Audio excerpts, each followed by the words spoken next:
주의 빛과 주의 진리를 보내시어 나를 인도하시고 주의 거룩한 산과 주께서 계시는 곳에 이르게 하소서.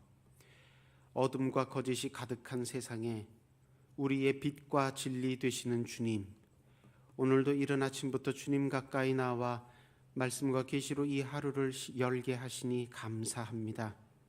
주께서 거하시는 거룩한 나라, 밝고 빛난 천국에 이르기까지 기도의 걸음, 믿음의 경주에 끊임이 없게 하옵시고 날마다 새로움과 거룩함이 더하게 하옵소서. 예수님 이름으로 기도드립니다. 아멘. 찬송가 312장 함께 찬양하십니다.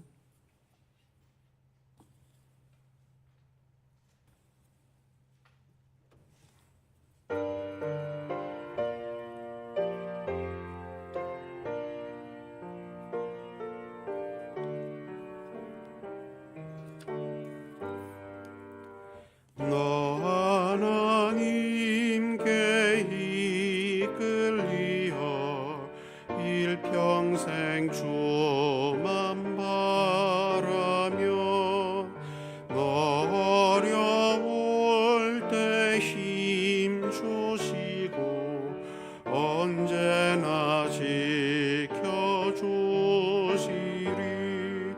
주 크신 사랑 믿는 자 그 반석 위에 서리라. 너 설레는 맘 가다듬고 희망 중 기다리면서 은혜로신 주의 뜻과 사랑에 만족하여라.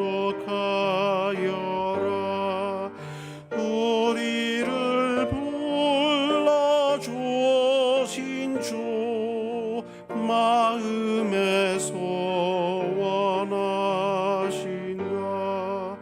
주 찬양하고 기도하며 내 본분 힘써 다하라. 주 약속하신 모든 은혜 내게서 이루어지리라. 참되고 의지하는 자 주께서 기억하시리. 아멘.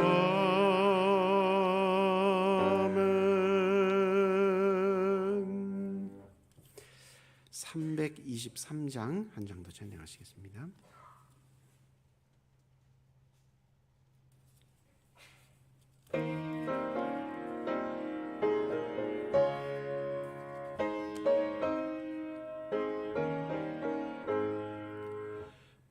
푸른바다 나선 이 몸 어디든지 가오리다.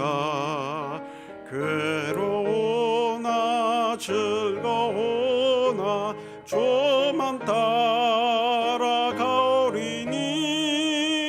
어느 누가 막으리까. 조금인들 막으리까. 어느 누가 막으리까. 조금인들 막으리까. 아골골 잡힌들에도 복음 들고 가오리다. 소돔 같은 거리에도 사랑 안고 찾아가서 종의 몸에 지닌 것도 아낌없이 드리리다. 종의 몸에 지닌 것도 아낌없이 드리리다. 존귀 영광 모든 권세 주님 홀로 받으소서. 하소서. 멸시천대 십자가는 죄가 지고 가리다. 이름 없이 빛도 없이 감사하며 섬기리다. 이름 없이 빛도 없이 감사하며 섬기리다. 아멘. 이 아침 우리에게 주시는 말씀이 요한복음 20장 21절. 요한복음 20장 21절 한 절 말씀입니다.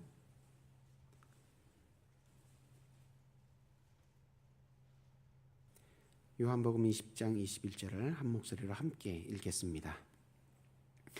예수께서 이르시되 너희에게 평강이 있을지어다. 아버지께서 나를 보내신 것 같이 나도 너희를 보내노라.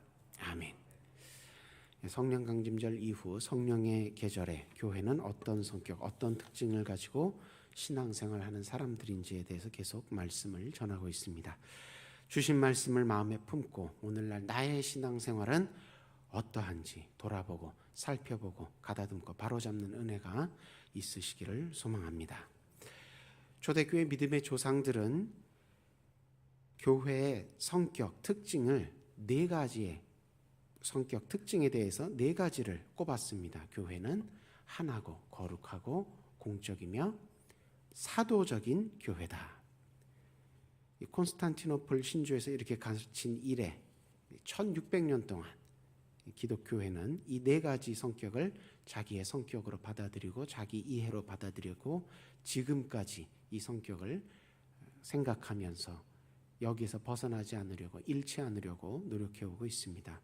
그 가운데 교회는 사도적이다. 사도적 교회. 이런 표현은 무슨 뜻인지 오늘 말씀을 가지고 살펴보고 은혜를 나누고자 합니다. 이 사도라고 번역된 헬라어 단어는 아포스톨로스라고 합니다. 그래서 여기에서 영어 단어, 사도라는 영어 단어, 어포슬이라는 단어가 나왔지요. 이 아포스톨로스라는 사도라는 단어는 명사는 보낸다라는 뜻의 아포스텔로라는 동사에서 온 말입니다. 이 우리말로 그냥 번역하면 보낸다라고 번역을 하는데 이 말은 아포, 무엇인가로부터 따로 떼어서 이 스테미, 어디에다가 세워둔다라는 뜻입니다.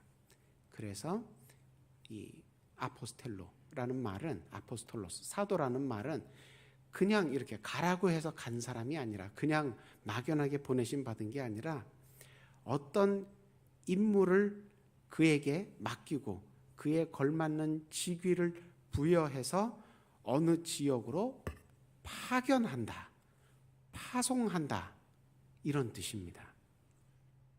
그래서 성경에서 교회에서는 이 아포스톨로스라는 단어를 사도라고 번역하지만 같은 단어를 세속적으로 다른 세속 문헌이나 세속 상황에서 번역해서 쓸 때는 대의원이라고도 번역을 합니다. 그러니까 어느 단체에서 어느 조직에서 누군가를 하나 자기네들을 대표하는 대리자, 대행권자를 하나 뽑아서 어느 지역에 임무를 줘서 파견하는 사람, 그런 사람을 아포스톨로스라고 한다는 겁니다. 오늘 본문 보니까 예수님은 하나님께서 자기를 세상에 보내셨다, 그렇게 자기에 대해서 소개하고 계십니다. 그러니까 예수님도 아포스톨로스라는 거예요. 하나님의 아포스톨로스. 하나님이 나를, 내가 하나님 보좌 우편에서 하나님 나라에서 있었는데 그 하나님 나라로부터 나를 따로 떼어서 이 세상 가운데 특정한 임무를 주어 보내셨다는 겁니다. 유명한 3장 16절, 그 바로 밑에 3장 17절에서도 예수님께서 자기가 무슨 일을 하러, 어떤 임무를 가지고 보내심 받았는지에 대해서 설명하고 있는데, 하나님은 예수님을 보내실 때 세상을 심판하라고 보내신 것이 아니라 세상을 구원하라고 보내셨다. 아버지께서 나를 심판하라고 보내신 게 아니라 구원하라고 보내셨다. 그래서 처음 오신 예수님, 초림하신 예수님은 구세주 예수님이시고, 다시 오실 예수님, 재림하시는 예수님은 심판하시는 예수님입니다. 처음 오신, 이 땅에 오신 예수님은 구원하라는 명령을 받고 오셨다는 겁니다. 그러니까 예수님은, 초림하신 예수님, 이 신약의 예수님은 심판의 사도, 심판의 전권대행자가 아니라 구원의 사도, 구원의 전권대행자로 오셨다는 겁니다. 그런데 오늘 본문 보니까 이제 그 예수님께서 제자들에게 자기와 동일한 임무를 맡기시며 파송하십니다. 아버지께서 나를 보내신 것 같이 나도 너희를 보내노라. 그러니까 예수님의 제자들은 어떤 사람들입니까? 예수님의 교회는, 예수 그리스도를 머리로 하는 나머지 우리는 다 지체돼서 한 몸을 이루고 있는 이 그리스도의 교회는 어떤 사람들입니까? 세상을 구원하라고 하나님께로부터, 예수님께로부터 보내심 받은 교회인 것입니다. 그래서 사도적 교회라는 겁니다. 우리는 예수님보다 훨씬 모자란데 우리가 어떻게 구원의 사도, 구원의 전권대행자 같은 역할을 할 수 있습니까? 우리 자신만 스스로 돌아보면 안 될 것 같죠. 불안하죠. 자신 없죠. 그래서 예수님은 그렇게 불안해하고 세상 앞에 두려워할 것이 뻔한 제자들에게 오늘 본문 보니까 첫 마디가 무엇이었습니까? 예수님 제자들에게 첫 마디가 아버지께서 나를 보내신 것 같이 나도 너희를 보낸다, 이 말씀을 먼저 하신 것이 아니라 너희에게 평강이 있을지어다. 불안해하고 두려워할 것이 뻔한 제자들에게 평강의 인사, 평강의 격려부터 건네신 겁니다. 무슨 뜻입니까? 내가 너희를 보내긴 보내는데 너희만 외로이 보내는 것이 아니라 나도 너희와 함께 할 것이다. 그러니 걱정하지 말아라. 평안하라. 그 뜻입니다. 구원의 사도로서 지녀야 할 그 권한과 능력,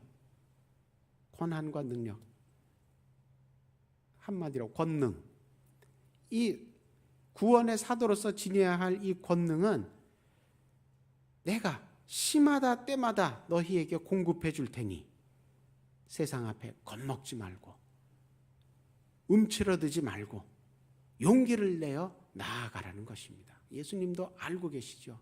자기 제자들, 세상으로 가는 자기 제자들, 세상과 비교해 볼 때 어떻습니까? 내가 너희를 보낼 때 마치 이리들 틈에 양들을 보내는 것 같았다. 그런 말씀 복음서에서도 하셨죠. 예수님도 잘 알고 계십니다. 세상이 얼마나 악한지, 우리가 얼마나 연약한지, 부족한지 알고 계시는데 그래도 내가 너희와 함께 할 테니까 용기를 내서 나아가라는 겁니다. 왜냐하면 그것이 교회의 성격, 특징이기 때문입니다. 아버지께서 나를 보내신 것 같이 나도 너희를 보낸다. 이 교회의 네 가지 성격, 하나의 거룩하고 공적이며 사도적이라는 이 네 가지 성격이 다 그렇지만 이 교회가 사도적이라는 성격도 교회의 정체성만 뜻하는 것이 아니라 이 동전의 양면처럼 교회의 사명감도 뜻합니다. 이 사도적인 교회란 주님께서 믿고 맡기셔서 보내신 교회, 사도로서의 권능이 있는 정통교회라는 뜻만 있는 것이 아니라 동시에 주님께서 믿고 맡겨서 보내셨으니 사도로서 사도의 사명을 다해야 하는 교회라는 뜻도 있는 것입니다. 정통교회는 보내심을 받았다는 것에만 자부심을 가질 게 아니라 그에 걸맞게 사명을 감당하는 의무도 다해야 그제야 비로소 정통교회답게 쓰임받는 겁니다. 정통교회답게 존재하는 겁니다. 중세교회는 로마 제국의 박해를 다 이겨내고 이단들의 끈질긴 도전을 다 물리쳤다는 그 승리감에 도취되어서 초대교회의 그 어려운 시절을 다 끝내고, 자 이제 우리가 로마 제국의 국교구나, 이 중세 유럽의 우리가 영적인 지도자구나, 승리감에 도취되어서 이 사도적인 정통교회로서 충성을 다하지 못하고 자기 만족, 자기 도취에 빠지고 말았습니다. 중세교회 시대 여러 오류가 있었지만 가장 근본적인 오류가 이것입니다. 하나님께서 우리를 너희에게 은혜를 베풀라고 우리가 보내심 받았으니, 그러니 우리를 통하지 않고는 하나님께 은혜를 받을 길이 없다. 그 은혜의 독점권을 주장하면서 은혜에 목마르고 굶주린 사람들을 상대로 횡포를 부렸습니다. 그 은혜의 진짜 주권자 앞에서 교만한 것이지요. 우리가 외통수, 외길이다. 하나님 은혜 받으려면 우리를 통하지 않고는, 우리가 보내심 받은 유일한 교회니까 우리를 통하지 않고는 다른 데서는 은혜 받을 길이 없다. 그러니 우리에게 잘 보여야 한다. 이런 식으로 은혜에 필요한 사람들을 앞에서 교만하고 자기를 우상화하고 자기를 신격화하는, 자기가 마치 은혜의 주인인 것처럼 그렇게 죄를 지었다는 겁니다. 그러니까 구약시대 유대인들이 가졌던 그 비뚤어진 선민의식, 하나님께 자기네 민족이 선택받은 건 맞지요. 그러나 자기네만 선택받은 게 아니지 않습니까? 그런데 다른 이방 민족들에게 이 빛의 등대 역할을 해야 하는데 그렇지 아니하고, 어디 이방인이, 어디 율법도 모르고 할례도 모르는, 할례도 안 받은 이방인이 감히 우리와 함께 어깨를 가까이 하려 하는, 같이 하려 하느냐, 이렇게 배척하는 이런 유대인들의 구약시대의 그 비뚤어진 신앙의 모습과 별반 다르지 않은 그런 모습을 중세교회가 또 보인 것입니다. 가장 못된 게 어떤 잘못을 저질렀습니까? 신앙생활 잘 못하고 먼저 작고하신 가족들을 상대로, 야, 너희 집 작고하신 아무개 지금 하나님 나라 못 들어가고, 신앙생활을 그렇게 땅에서 열심히 잘 안 했으니까 하나님 나라 못 들어가고, 그렇다고 교회를 다니긴 다녔으니까 지옥으로 간 건 아니고 그 중간에 연옥이라는 데 지금 가 있는 거라고. 그런데 너희 후손들이 헌금 많이 하면, 정성을 들이면, 그러면 하나님께서 너희 선행을 보시고 연옥에서 너희 조상들의 영혼을, 너희 먼저 그 작고한 가족들의 영혼을 하늘나라로 데리고 가신다고. 그 면벌부라고, 흔히 그 면죄부라고 번역이 되는데, 면벌부라는 그런 증서를 돈을 받고 파는 겁니다. 그러니 이 종교개혁자들이 도저히 가만히 있을 수가 없지요. 어떻게 하나님 은혜를 그렇게 자기네가 은혜의 주인인 양 교만하게 하더니 나중에는 그런 장사까지 하냐 말이에요. 그 종교개혁자들이 들고 일어나서 그런 부분들을 항의하고 고치고, 그 미신 같은 연옥설 다 지우고 그랬습니다. 그렇게 또 500년이 지났죠. 근데 지금 그렇게 종교개혁 일어난 지 500년이 지나고 나서 현대 크리스찬들이 또 신앙생활 하는 모습을 보니까 그 500년 전에 종교개혁의 조상들이 또 그렇게 신앙적으로 바로 서려고 애썼던 그런 노력들에 비하면 또 그게 무색해져 보인다는 겁니다. 소금이 자랑해야 할 것이 무엇입니까? 짠맛이지요. 그 씁쓸한 거, 이런 다른 불순물 맛이 섞이지 않고 그 짜면서도 그 좀 약간 뒷맛이 달콤한가 싶으면서도 그렇게 감칠맛이 도는 그 비싼 소금이 그런 맛이 나잖아요. 소금이 그런 좋은 짠맛을 자랑해야 하는데 우리는 색깔이 이렇게 하얗다. 이렇게 잘못된 걸 중요하게 생각하고 자랑하는 그런 모습들 현대교회에서 많이 보게 됩니다.